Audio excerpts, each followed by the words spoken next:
राष्ट्रीय विधि विश्वविद्यालय जोधपुर संशोधन के बिल पे बोल रही हूँ। जैसे मेरे पूर्व वक्ताओं ने बताया कि इसमें 2 अमेंडमेंट्स लेकर आए हैं। प्रथम, कुलपति के 2 टर्म्स तक लिमिट करने के लिए और 3 पे कैप लगाई है। NLU जोधपुर 1999 में स्थापित हुआ और JNU की बार बार बात करते हैं, विशेषकर से सदन के उपनेता। व्यास यूनिवर्सिटी की चर्चा होती है तो अभी जयनारायण व्यास पे पहुंच जाते हैं, NLU की चर्चा होती है तो अभी जयनारायण व्यास पे पहुंच जाते हैं।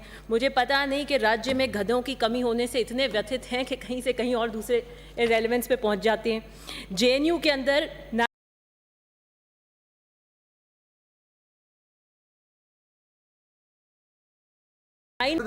माननीय सदस्य को इंटरव्यू कर रहे हैं आप, सुने।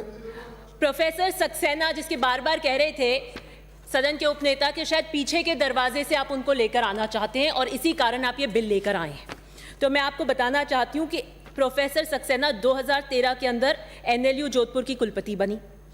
NLU में कुलपति के 5 वर्ष का उनका कार्यकाल था, जिसको जुलाई 18 तक समाप्त होना था। उनको एक्सटेंशन दे दिया, जो कि संभव नहीं है। जब कोई नियुक्ति किसी सर्च कमेटी की अनुशंसा पर निर्धारित अवधि के हेतु हो तभी हो सकती है, बिना सर्च कमेटी आप एक्सटेंशन नहीं दे सकते।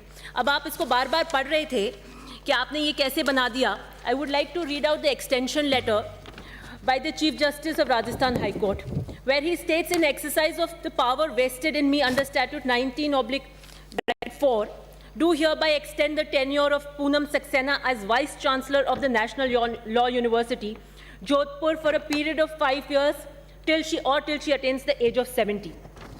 अब आप पूछ रहे थे कि हम इनको लाना चाहते हैं, तो मैं आपको बता दूं कि ये भी जुलाई 2018 के अंदर हुआ था, इसका एक्सटेंशन आपके कार्यकाल के अंदर। बताइए ये कैसे संभव हुआ, किस तरीके से ये हो रहा था? बिना सर्च कमेटी कार्यकाल बढ़ा दिया आपने, ये सब आपके कार्यकाल में हो रहा था। दूसरी चीज़ जो हम लेकर आ रहे हैं वो है रजिस्ट्रार को करने का। NLU की 22 जनवरी की जनरल काउंसिल की मीटिंग में एजेंडा खुद के रजिस्ट्रार नियुक्त करने का प्रस्ताव रखता है। इस बैठक में हाईकोर्ट के एडवोकेट जनरल MS सिंघवी ने ऐतराज जताते हुए कहा कि इसके लिए NLU अभी तैयार नहीं है, रूल्स तैयार नहीं है, इसे स्थगित कर दिया जाता है। जनरल काउंसिल की बैठक में अध्यक्षता कर रहे चीफ जस्टिस अखिल कुरैशी ने कहा कि रेलेवेंट रूल्स के साथ अलग से बैठक बुलाएं और जनरल काउंसिल में इस मामले को स्थगित कर दिया। बैठक के 3 दिन बाद, महज 3 दिन बाद, पत्र भेजकर जनरल काउंसिल के सभी सदस्यों को जानकारी दी गई कि रजिस्ट्रार की नियुक्ति NLU एक्ट 1919 के स्टैट्यूट 14 के तहत होती है। रजिस्ट्रार की योग्यता का MHRD के पत्र 2 नवंबर 2017 के तहत माना गया, जिसे वर्ष 2017 में अपूर्व करा दिया गया। 18 जनवरी 2020 की बैठक में अपूर्व भी कर दिया गया। इस संबंध में कुलाधिपति और चीफ जस्टिस की बात कर शीघ्र बैठक आयोजित की गई और बाद में राज्य सरकार के शिक्षा मंत्री को मैं धन्यवाद देना चाहूंगी, जो आज वो एक्ट में इसको लेकर आ रहे हैं। बार बार आप यहाँ पर पूछ रहे हैं कि आप एक्ट के अंदर ये क्यों लाना चाहते हैं, क्या सपना आ गया 1999 के बाद आपने क्यों नहीं किया, आपकी क्या मंशा है?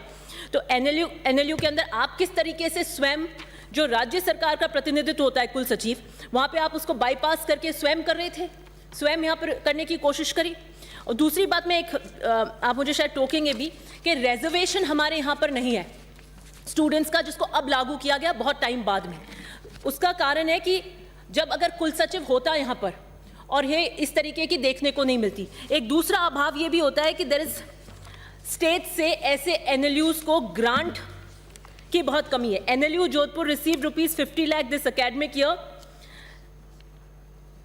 It was since consented to a domicile reservation 25%, perhaps in hope of receiving more capital grants. तो शायद एक दबाव के अंदर कई बार 85% भी डोमिसाइल रिजर्वेशन कर देते हैं इस तरीके से कि शायद हमें ग्रांट मिले। तो मुझे लगता है रिजर्वेशन तो हो, लेकिन आवश्यकता है कि हम इनको ऐसे, जहाँ पर इतने बेहतरीन लीगल एडवोकेट्स हम चाहते हैं भविष्य के लिए, तो हमारी लीगल ग्रांट्स भी यहाँ पर सरकार को बढ़ाने की आवश्यकता है। एक दूसरी बात मैं और लास्ट में कहकर अपने बात को ख़त्म करना चाहूँगी कि NLU के अंदर किस तरीके से बार बार यहाँ पे रिजर्वेशन की और इनके कुलपतियों की मांग उठ रही थी।